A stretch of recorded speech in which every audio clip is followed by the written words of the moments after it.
मंडळी, राजकारणात कोण कधी कुणाला काय उत्तर देईल आणि कोण कोणाच्या बोलण्याचा कधी कसा काय अर्थ लावेल हे सांगता येणार नाही.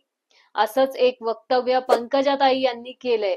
यावर उत्तर देत सुरेश धस यांनी पंकजाताई यांना सुनावलं की मूळ मतदारसंघावर जास्त लक्ष द्या, तिकडे सर्व हायजॅक झाला आहे. निवडणुकीत पंकजाताई यांनी आपला केवळे केज हा एकच मतदारसंघ असल्याचं म्हटलं होतं. मग आता आष्टी हा कसा तुमचा मतदारसंघ झाला, असाही प्रश्न केला आहे. पाहुयात याविषयी सविस्तर माहिती. नमस्कार, मी अमृता. इनसाइड स्टोरीच्या आजच्या या व्हिडिओमध्ये आपल्या सगळ्यांचं स्वागत करते. मंडळी, भारतीय जनता पक्षातील दोन नेत्यांमधील मतभेद पुन्हा समोर आले आहे. भाजप नेत्या आणि पर्यटन मंत्री पंकजा मुंडे यांनी भाजप आमदार सुरेश धस यांच्या मतदारसंघात सोमवारी सभा घेतली.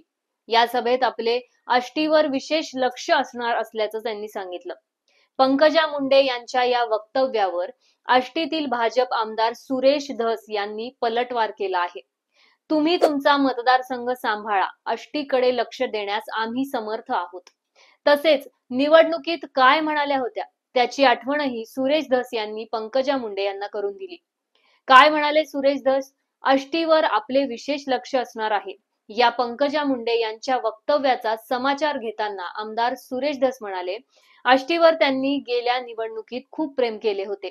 आजच्या कार्यक्रमातही त्यांचे ज्याच्यावर प्रेम असतील ते लोकच त्या ठिकाणी आले असतील. या कार्यक्रमात शिट्टीवाले, घड्याळवाले हजर असतील. एक वेळा तुम्ही कॅमेरा उपस्थित लोकांवर फिरवा. आष्टीतील भाजपच्या कार्यकर्त्यांवर आणि भाजपच्या लोकांवर प्रेम करण्यास मी समर्थ आहे. त्यांनी त्यांच्यावर प्रेम करू नये अशी माझी विनंती आहे, असं म्हणत धसांनी उत्तर दिलं आहे. भाजप नेते आणि मंत्री पंकजा मुंडे यांनी असेही एक वक्तव्य केलं होतं, ज्यामुळे सगळीकडे चर्चा होऊ लागली होती. ते म्हणजे मुंडे साहेबांवर प्रेम करणाऱ्या लोकांचा साठा केला तर वेगळा पक्ष उभा राहील, असं त्यांनी म्हटलं होतं. पंकजा मुंडे यांच्या या वक्तव्यानंतर राजकीय वर्तुळात चर्चेला उधाण आलं. त्यानंतर आता त्यांनी आपल्या या वक्तव्यावर स्पष्टीकरण दिलं आहे. मी काय दुसरा पक्ष स्थापन करायला वेडी आहे का, असा सवाल त्यांनी उपस्थित केला आहे. असं असता त्यांनी त्याचं उत्तर देत असं सांगितलं की मी म्हटले की मुंडे साहेबांवर प्रेम करणाऱ्या लोकांचा साठा केला तर वेगळा पक्ष उभा राहील. पक्ष उभाच आहे ना, भाजप. मुंडे साहेबांनी सुरुवातीपासून पक्षासाठी काम केलं आणि तो उभा केलाय. मुंडे साहेबांवर लोक प्रचंड प्रेम करतात, अशा अर्थाने मी ते वाक्य बोलले.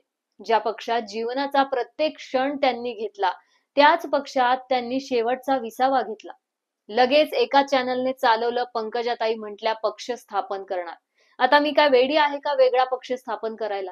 अरे, मी वेगळा पक्ष कसा स्थापन करेल? दिल्लीत मोदी आहेत, इथे फडणवीस आहेत, खाली वर दोन्हीकडे आमचीच सत्ता आहे. मी मंत्री आहे, मग मी असं कशामुळे करेल, असं पंकजा मुंडे यांनी म्हटले. पुढे बोलताना त्या म्हणाल्या की मी रागावले म्हणून आज फटाके फुटले नाहीत. जेव्हा तुम्ही माझ्यावर जेसीबीनं फुलं वाहतात तेव्हा मला प्रत्येक पाकळी 1 टनाची वाटते. लाडकी बहीण योजना सुरू झाल्यापासून तुम्ही सर्वजण माझ्यावर खूप प्रेम करत आहात. तुम्ही माझ्या लाडक्या बहिणी आणि माऊल्या आहात. मी प्रेमाच्या बदल्यात तुम्हाला विकास देणार आहे. आता मी मंत्रिमंडळात आहे. प्रत्येक जिल्ह्याचा विकास करायचा आहे. मला आष्टीवर जास्त प्रेम करावं लागेल, कारण परळी तिकडे राष्ट्रवादीला गेला.